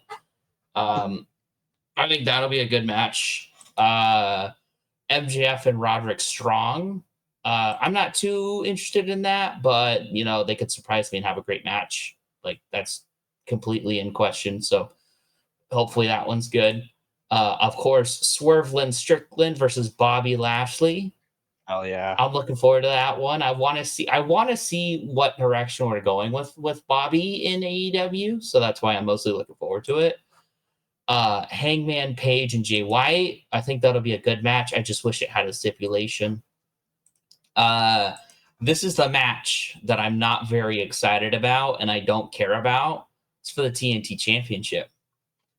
Fair. Garcia? Jack Perry. Yeah, I don't care. There's been no real build other than that one like little Chevy match. Yeah, they had Daniel Garcia did cut a decent promo on Collision, but my issue is they like Daniel Garcia was so hot at the beginning of this year, and then he just like it's not like he went out there and lost. They just didn't have him out there. Yeah. And then they would build his momentum back up for like a match with Osprey, and then he would lose, and then MGF killed him, and then he came back for All In, and then he lost it all out. And now I have to take him seriously as a big old pillar of the new AEW. And quite frankly, I don't. I was thinking about it today when I was watching FTR and House of Black, and I was like, remember how good that Daniel Garcia FTR match was with the House of Black? Like, I loved that match, and it was just main eventing a Collision, but it was fantastic. And so it's like, if that Daniel Garcia was around, yeah, I'd be so hyped. Again, like take it back to the Christian match that Daniel Garcia had this year. I think that was the time to put the belt on Daniel Garcia, and they didn't. So yeah, surprisingly, that's the match where and it's like even at the beginning of the Mox World Order stuff, like he was kind of leading the charge for Team AEW. He was kind of on the forefront. He was very interesting. And now I don't know. I guess he's doing stuff on Collision, but I haven't watched that in a few weeks. The Mox storyline, like we've all been saying, has been regressing. So yeah.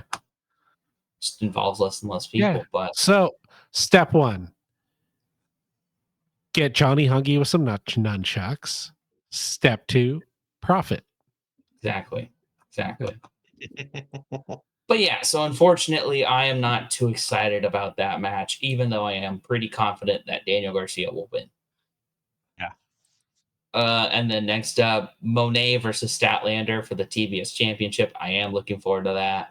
And then the World Championship, Moxley and Orange Cassidy, which I would also say I'm looking forward to that. Yeah. I guess Garcia Perry is the least anticipated match for me. Yeah, no, I forgot about it until you mentioned it a minute ago. Yeah, me too. They just haven't booked it. They just haven't booked it well. It's not a week to make me care. Yeah.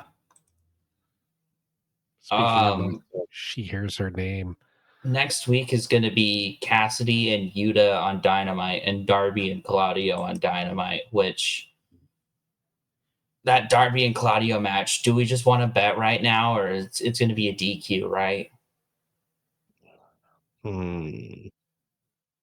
Yes. Oh, yeah. And I don't that's one criticism I would have with this feud is like Stop booking all your good guys who can't lose against your bad guys who can't lose. I know people have to lose at some point, but I don't think Darby or Claudio are going to lose on Dynamite. No. Yeah, I'd rather have some cheating. Yeah. Yeah, that's kind of the fun thing about early AEW is like they would book those matches and there would be a winner or a loser. There were not very many DQs. True. But yeah, looking forward to that card for Full Gear. I'm really, really happy about it. Even the Garcia, like I think we're gonna get a good moment out of that with him winning a title for the first time. Yeah. So that gives me some good feelings. But yeah, everyone out there, what do you think about Full Gear? What do you think about Dynamite? Dust off that old elbow for me. Elbow drop that like button. Power bomb that subscribe button and leave a comment. Anything you want to let us know? Let us know. We'll talk about it. I swear, just tell us and we'll talk about it. We will. Hey, if you have a retro view idea, because you think our ideas, if you don't want us to talk about Roman Reigns versus Triple H, pick a better one. Yeah. I was this close to putting Chris Benoit on the show. Who? Oh, I'm not supposed to say his name. David Benoit's father. You were so close to having Eddie Guerrero in a match against no one else. Yeah. A silhouette. Eddie Guerrero appears on SmackDown for 20 minutes and then leaves. Yeah. But yeah, there's something going on in my ear here. I'm getting a Tony Khan letting me know something about the audio realm. Oh yeah, I have a really big announcement, everybody. Nice. See how I tied that all together? We are on podcast form and have been for quite some time. So if you would like to check us out, not on the YouTubes, we're up there on Apple, Spotify, and anywhere all major audio podcasts are found. Yeah. All right. Well, I think that does it for this episode. We're going to have our Full Gear predictions coming up after that. And yeah, going to be a fun time. I think I'm going to do the thing. Do the thing. Do the thing. All right. Thank you, Chad. Thank you, Chandler. Thank you, everyone out there. And don't forget to subscribe and like. Doing the thing. Bye. Peace. And bring the boom! I quit the show.